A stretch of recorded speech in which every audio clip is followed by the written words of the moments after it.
harder these days to find great stuff, but I just don't get into the Ice Spice. Okay. I don't get it. I just don't, like, okay, and I mean, and just like, she just has a weird, listen, she has, she's cute and all that, whatever, like, remember the little pencils, you had the little trolls on top of the pencil? Yeah. You know what I'm saying? Put your foot on there and it bounce around with the little thick butt. You know what I mean? Like that's what and she's great. You know, she's doing her thing. You know, anybody. I don't care what style of music. If you're doing your thing and you're making money, I'll salute you to an extent. Now how you got there and what you're doing for it, I don't know. You know, this and that, but I just don't get it.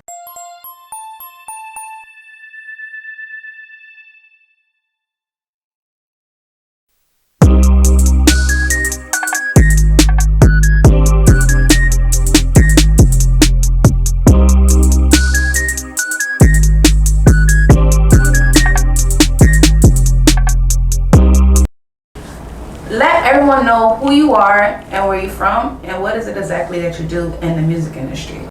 I go by the name White Dude, hashtag Trappa favorite Cracka. I am a international recording artist slash skit master slash actor.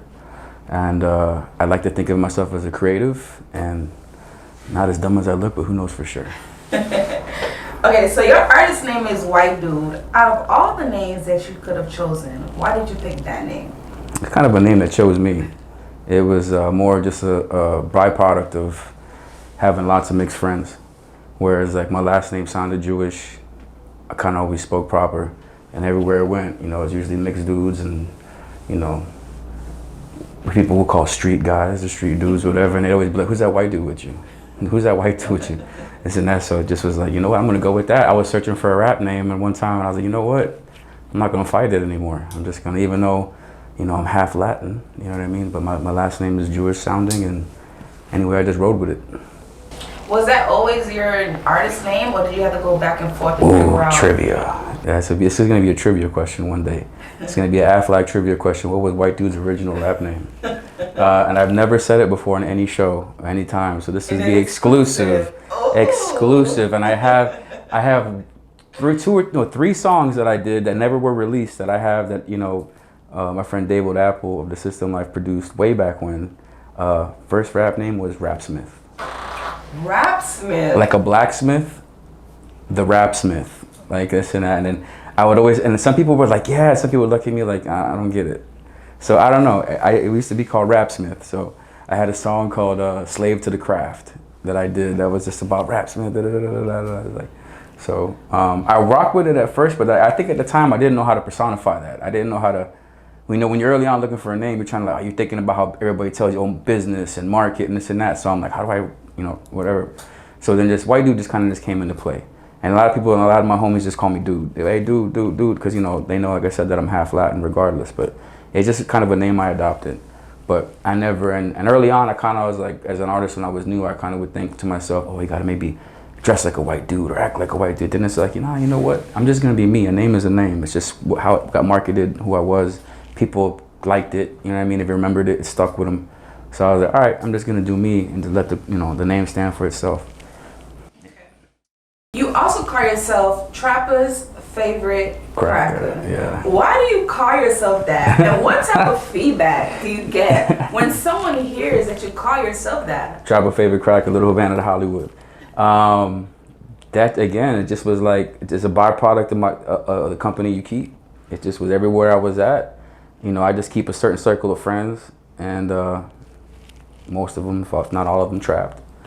It wasn't like I lived that life for a period, but at the same time, I'm more of like, I didn't care your color, creed, character. It's just more how you are and how you treat me. Right. But, you know, when you come from a family of hustlers, friends who hustle, this and that, blah, blah, it's just something that kind of stuck because everybody used to rock with me with my personality behind closed doors. They'd be like, nah, he's cool, he's my mods, this and that.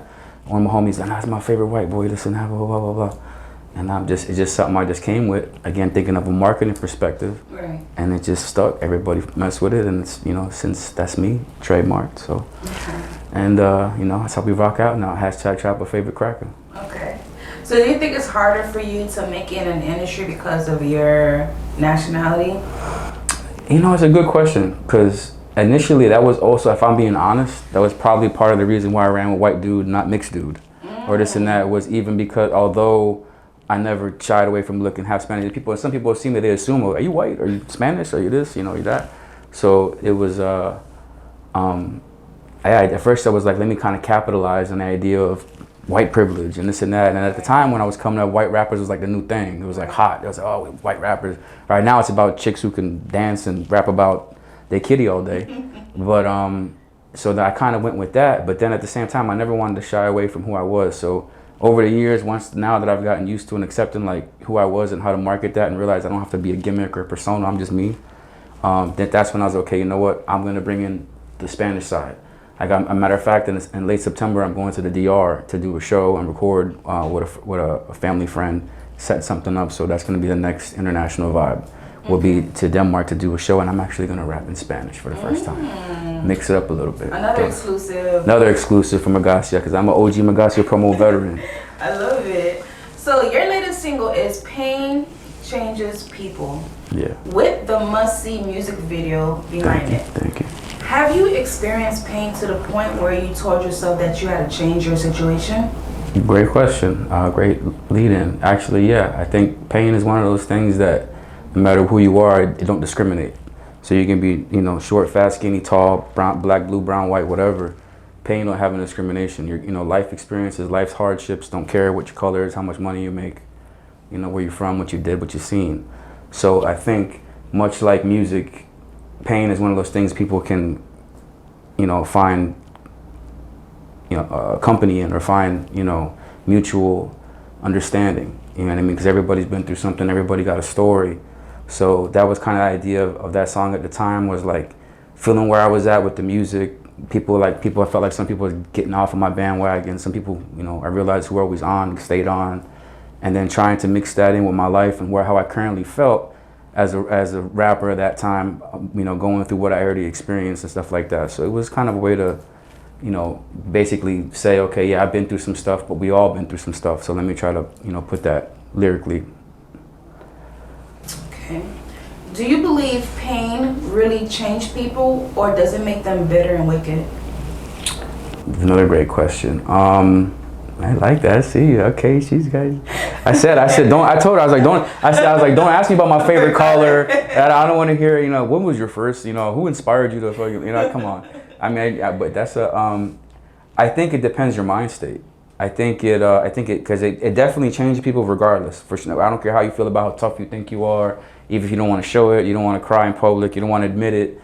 If you go through something traumatic, it most certainly changes you. Now, how long you stay in that mode, what you do with the anger, what you do with the frustration, how you channel it is on you. Right. How it meant, you know what I mean? Like you can only, and no one's perfect at it. You know what I mean? Like there's, like we discussed off camera, like there was some times I had to slow down from music a little bit because I had to pull back and figure out who I was, get my health in line, my credit, my finances, because dreams cost money. Right. You know what I mean? And going through that process, you know, you realize that, yeah, man, this happened a couple years ago. Now I see the fallout. Now, do I bounce back, or do I let this continue to put me where I'm at? Because the sun's gonna come up regardless. Right. You know what I mean? So either if I don't keep pushing, life's just gonna leave me behind. Right. And there's no time to sit and worry or sit and have a pity party, because no one's gonna be there. Exactly. You just came back from overseas doing a tour in Denmark. Congratulations on that. Thank you. What can you say was the highlight of the tour for you? Ooh, so many good things. If I could say the highlight would probably be, I'll go into a few little minor details, but in short, I think the highlight was the new battery it put in my back, socially and creatively. Okay. The response that I got from the people from my music, I was, you know, performing at this place, and first of all, beautiful venues, great situation. Shout out to ESC Promotions, T. Whitey, straight up and down like 6 o'clock studios, home show recordings, people that were on a part of the tour and organized parts of the tour. It just was a great experience. The way people responded to my music, the way people vibed out. I mean, I got handed $1,000 coming off stage of their money. Somebody handed me $1,000 bill because they were rocking with me. Then I got another performance. They wanted me and Whitey to do some shows, paid shows. Okay, here, you know, we got you, this and that. You know, we'll throw you $1,000 to perform here, another $1,000 to perform there. Got handed a big old hash ball of weed, a big old hash ball, this and that, because they're just, you know, they like to party, they like to drink. Skål! Everything is drinking. Skål, they got a toast all the time. Good people though. Good people, warming, receptive people, if you show respect. Because that's one thing I learned right away with them was like, If you're over there and you're real obnoxious and you're real, look at me, look at they don't like that. It's very much a culture built on humility. And they take care of their own. They take care of their own. You know, the place was clean. There was no trash because they have the homeless people. They hire them to clean up the city. So it's like the locals. They don't even want you to throw. I went to throw something in the trash, and lady slapped my hand. She's like, no. She pointed over there. Save that for her. And they just scurry around with trash bags. And they got places to sleep because the government provides for someone to sleep. So you never really see them anywhere on the side of the road. You know, not one of the places to stay because they have lots of shelters. Right. You know what I mean? So. Now, granted, a lot of things from what I hear from the citizens who told me there, they get a lot of their money taken away, a lot of taxes, it's like 40%, but they get free health care, free school insurance, you know, this and that. So even so the women there, it's like even the women don't need men, you know, chase men for money or security like some do here. Right. Over there, it's like, if we vibe, they just want to vibe with you, they want to see, you know, or they're looking for something specific. So it's like, you know, but the experience and all was great. Going over there, getting, you know, treated, you know, the first time in my life I really felt like, you know, everything I did was appreciated. My personality found a home amongst the people. The venues were great, good crowds. Distortion Music Festival, one of them, we opened up at one small festival, and then another festival we opened up. So it was just probably the greatest creative experience of my life, greatest 12 to 2 weeks creatively. And we was hustling and moving. It wasn't like it was go to sleep, wake up, and to two in the afternoon and go do something. No, we was getting like 3 or 4 hours of sleep and getting up dinner, you know. It's like 5 performances, 3 interviews, 3 radio ciphers, shot a video out there, Distance from Doubt, featuring Annalise Bremson, a singer out there coming soon, shot in downtown Copenhagen. So it was awesome. What is the currency like out there? It's like more or less, we'll put it this way, like $1,000 of their money is like roughly 300 of ours. You know what I'm saying? So I got some paid shows over there too. I got, you know, $600 something, almost $700 just paid shows. Now I wouldn't. Another rapper would be like, yeah, I got like 5 G's out there, this and that. I'm not capping, so I mean, I'm just being real with you how it was, because some people like to capitalize and really over exaggerate what happened, this and that. So I'm keeping it a buck on the Magassia show. I don't mess around. Thank you so but much. Yeah, it's crazy. You go 5,000 miles away from home to get paid shows. Yes, absolutely. So they appreciate, you know, your craft and your brand as an artist. Yeah, they were loving the merch, everything. That's great. So you're also an actor. When is your next movie role? And tell us a little bit about your character. Awesome. I'm glad you asked. I've done some little short independent films with a couple people, little minor roles and side roles here and there. But my first starring feature will be in a short film by Shanks Larson for Sacred Film Group. I will be playing Charles, a PI with a dark side. He's a private investigator who investigates for certain people, but there's a dark side and, you know, horror to who he investigates and why he investigates them. Okay. So it's it'll be very interesting. First, you know, so it would be lots of scripts and lots of line opportunities. Shout out to Shank Larson for the opportunity, and he's a really dope dude. You should check him out. He's done lots of good stuff on his own right. Okay, awesome. And I'm looking forward to seeing that movie real soon. Yeah. We're in the process of filming, and there was a casting call not too long ago, but we're going to be filming here real soon. So I believe the film release parties, so as of now, is going to be around New Year's Eve. Okay. So if you had a choice to stay independent or partner up with a music label, what would be your choice and why? I think it depends on the situation. I think initially people are going to say, oh, you know, because you get, the label is great and all that stuff because you get instant recognition, you get instant credibility, you're on par with people, you're on par and people like that and they want to feel like they're important and mixed with everybody. Right. But you lose so much money, you lose so much, you know, pretty much everything as far as your publishing, mastering, masters and all that. So, but the reason why I say I would even think about it is because if it was a certain situation where there was opportunity to eventually own or eventually this or this and that, you know, I'll take it. But and another way as well, you got to be open opportunity. Right. I think it's better to definitely stay independent because you can control everything and make your own money. But if a label came to me and said, hey, listen, we want you a part of the team, this and that, blah, or hey, we'll hire you as a writer, I'm always going to do music regardless. Right. So I'll let them hire me as a writer. Okay, I'll do the staff, right? I'll write you some stuff, but I'm still going to do music regardless. So it really all depends on the situation. You know what I mean? But for the most part, I think at this day and age, especially the younger cats, they got it on point where it's so much easier to get set up independent and have your own publishing, this and that, the TuneCores, the United Masters, all this stuff now is so much more organized for the artist to have your own thing. When we were coming up, it was like a lot of stuff we kind of had to figure out. Okay, well, how do I promote? How do I release? Now these kids, their first album, their first song, they got this, they're asking me for splits. They do. I'm like, okay, all right, you know what you're doing, like you know your business, this and that. So we had to get taught all that. Now these new kids, it just coming up and everything's laid out. You want to be a rapper, entrepreneur, own, here it is how you do it. Now, do you want to spend the time and the cost? It's a different story. That's true. What is one song that's currently trending right now that everyone is rocking with, but you're not really feeling that much? Don't tell me you have a list now. Yeah, I don't know, because there's a lots of dope artists. I'm like, you just have to look harder these days to find great stuff. But I just don't get into the Ice Spice. Okay. I don't get it. I just don't like. Okay, I mean, and just like she just has a weird. Listen, she's cute and all that, whatever. Like, remember the little pencils? You had the little trolls on top of the pencil. Yeah. You know what I'm saying? Put your foot on there and it bounce around with the little thick butt. You know what I mean? Like, that's what and she's great. She's doing her thing. Anybody, I don't care what style of music, if you're doing your thing and you're making money, I'll salute you to an extent. Now, how you got there and what you're doing for it, I don't know, this and that, but I just don't get it. And it's not to knock female rappers, because when Meg Stallion came out, I was feeling it. I was like, okay, she's thick, she's brown, I'm with it. But I don't know, I just don't get it. I don't see the flow. It kind of like, I don't get it. I just don't get it. How bad do you want this? Would you sell your soul like some of these artists? Never. To do the work that they do, or would you like take your time and build up your craft to get where you want to be at? I would never sell my soul or see people. I like glad you said it, because a lot of people they go like sell their soul. They think literally, figuratively, like the devil's gonna show up in the room and ask you a question. It's not necessarily how it shows up. He's gonna manifest in different ways. He might. Listen, if you're a spiritual person like that and you're under attack, you need to get some holy water, go to church. You know what I'm saying? Get whatever. But I think people lose the point. At least in my opinion, when you say sell your soul, quote unquote, that's like when you start doing things that's out of your character, or something that denounces, the Lord and Savior Jesus Christ, whatever, in other ways, to do your own thing. Now, if you have your own belief and you have your own belief system, and it's not what I believe, that's cool. I have no problem with that. But I think when you talk about selling your soul, it's like if you're getting me to believe in something I don't want to believe in, or renounce this in the process by different forms of, like I said, losing your character, going against your principles in a certain business action, going against your principles in a certain social setting.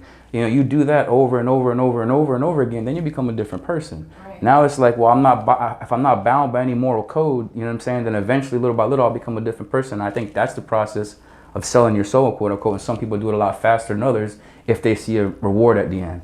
Or if I do this and personify this and do that, they want me to be that way, they'll give me more money, I'll get this deal if I get that deal. Or if I co-sign this popular trend or this new woke trend, I can make this contract. I tell them straight out, no, but you got to do this and we'll sponsor you. No, I'm good, I'm straight.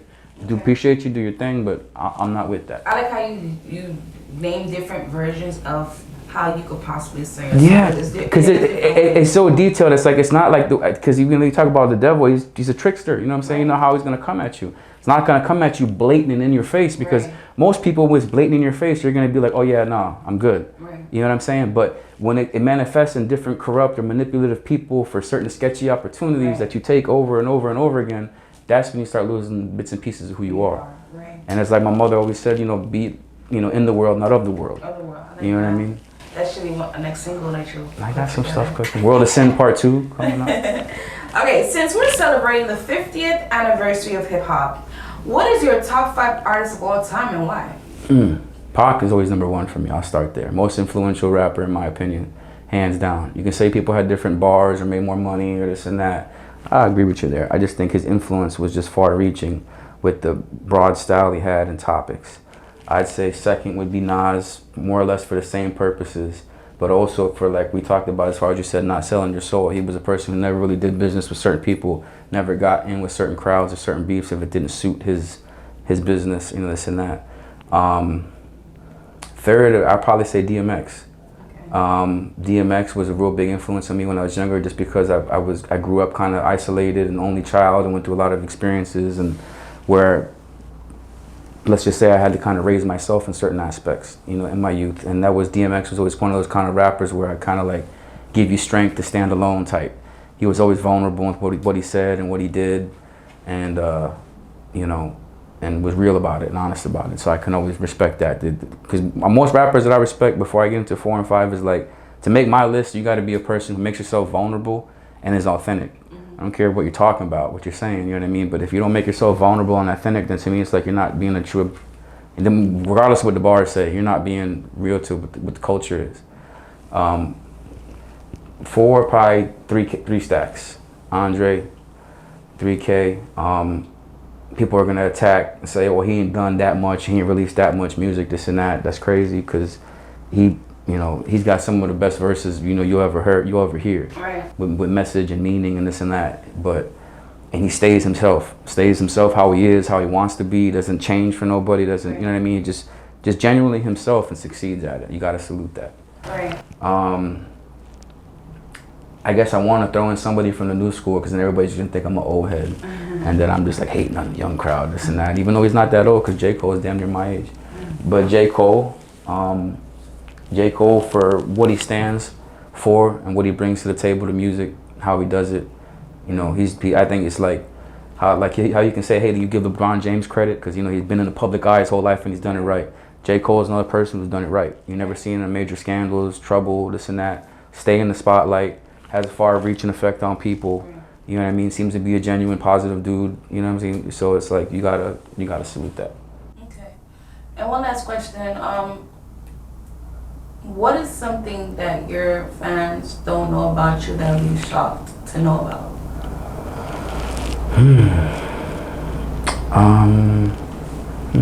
That they would be shocked to know about? I mean, I'm a sports nut, so I don't know if they're shocked to know that, but, you know, I'm a diehard Hurricanes fan, Miami Heat fan also. I struggle. I was over in Denmark at like 3 a.m. watching the games on my phone in the finals, only to see Jimmy Butler shit himself, and I'm like, no. No, I'm sorry, Jimmy. You did your thing. You needed help. Dame, it's coming. It's time. It's almost time. It's almost time. If people would be shocked to know.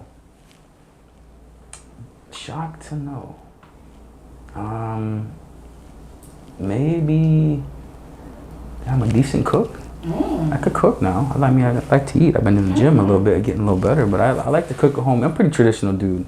Okay. We can go out to a fancy spot. I'd rather come home, you bring you home, cook you something nice, rub your feet. Okay. Let's watch a movie. You know what I'm saying? Are you taking applications, ladies? Listen, good food, good conversation. I'll make you laugh. Can't say the rest because I want it to be PG-13. I don't want to be too vulgar on Magassia show. We do have some ladies out there. I'm all for that. But y'all got to stop chasing your checklist. They chase the checklist. They don't go after it. It's like, oh, he's not 6'4" with massively protruding abs. He's not this. Oh, okay, you know, it's like, and every lady right now has 2 to 3 guys around them right now in their life that would lock them down and make them happy, but they don't want them because they don't fit the prerequisites, the checklist. Oh, he's cute, but he's kind of short. Oh, he's this and that, but he kind of don't make enough money. Oh, this and that, but it's like sometimes you gotta just take with what's around you and work with it. Right? And it's so hard in this, and especially in like South Florida in general, everybody's so about status and where you are in life and what you're doing. You know what I mean? That they don't really care to know who you are and realize, you know what I'm saying, that you gave the off person you think a chance. Wait, well, I might be happy. I might get treated good. I might get good. You never know. I'm just trying to keep it PG. Of course. You know what I'm saying? But I don't know where we're publicizing to, so I don't want to swear too much. And I'm trying to be, respectful. But yeah, I don't know. That's women these days and relationship these days is crazy. Right. I appreciate you coming through on the Magassia show, and it was a great interview. Had a great time. You're welcome back here anytime. I appreciate you. White Dude. Follow me on all white social media platforms at White Dude Music. New video Changes People featuring Galaxy the Pharaoh is out now. Off tour from Denmark. Look out for Distance from Doubt featuring Annalise Bremson. That's coming soon. A lot of good things in the works. I appreciate you. White Dude, Trappas favorite Cracka. Fuck with me.